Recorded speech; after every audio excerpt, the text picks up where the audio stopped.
Le secret de la vraie joie et de notre pleine utilité est celui-ci.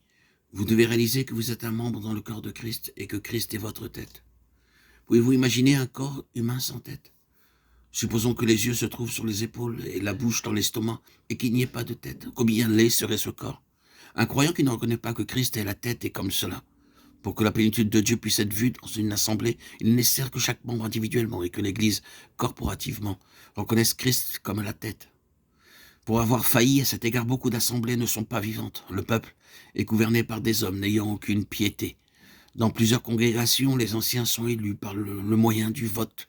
La conséquence en est qu'au sein de ces congrégations se manifestent des tendances qui s'opposent et qui engendrent des conflits.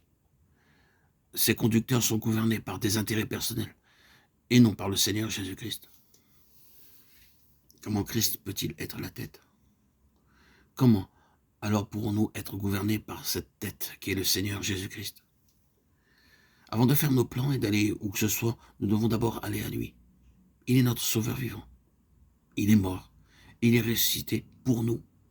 Il déclare, voici, je suis vivant au siècle des siècles. La mort et la résurrection du Seigneur Jésus-Christ ne peuvent être séparées. Il mourut afin que nous puissions mourir à l'égard de notre vieille nature. Et il ressuscita pour vivre en nous et pour travailler en nous et par nous. L'apôtre Paul a déclaré, j'ai été crucifié avec Christ. Et si je vis, ce n'est plus moi qui vis, c'est Christ qui vit en moi. Galates 2:20. Quelle merveilleuse expérience pour le croyant de pouvoir dire Christ vit en moi. Quel mystère, quel privilège. Le Christ vivant, le puissant sauveur, le Seigneur merveilleux vit en moi. S'il ne vit pas en nous, alors nous n'avons pas le droit de nous appeler chrétiens. Si quelqu'un n'a pas l'esprit de Christ, il ne lui appartient pas. Romains 8:9. Peut-il y avoir de paroles plus simples et plus claires que celle-là? Si le Seigneur Jésus ne vit pas en vous, vous n'avez pas le droit d'être appelé chrétien. Que fait le Seigneur Jésus quand il vient en nous? Il vient pour nous conduire, nous guider, pour nous aider, nous enseigner et pour manifester sa puissance à travers nous. C'est la raison pour laquelle nous devons le laisser prendre pleinement en charge nos vies. Mais bien au contraire, nous voulons souvent que le Seigneur dise oui à tous nos propres plans. Dans certains bureaux, les employés subalternes font tout le travail et transmettent les formulaires à leurs supérieurs.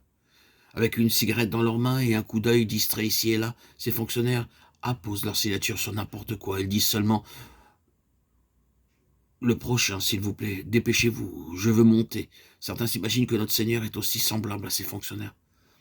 C'est pourquoi ils font tous leurs plans, ou bien leurs femmes ou leurs amis les font pour eux. Puis ils vont vers le Seigneur et prient « Maintenant, Seigneur, s'il te plaît, donne ton accord ». Et s'il ne le fait pas, ils se mettent à pleurer et disent « Seigneur, fais-moi grâce et dis-moi oui ». Tout cela n'est qu'une plaisanterie. Si vous reconnaissez Christ comme votre Seigneur, vous devez le consulter avant de faire vos plans.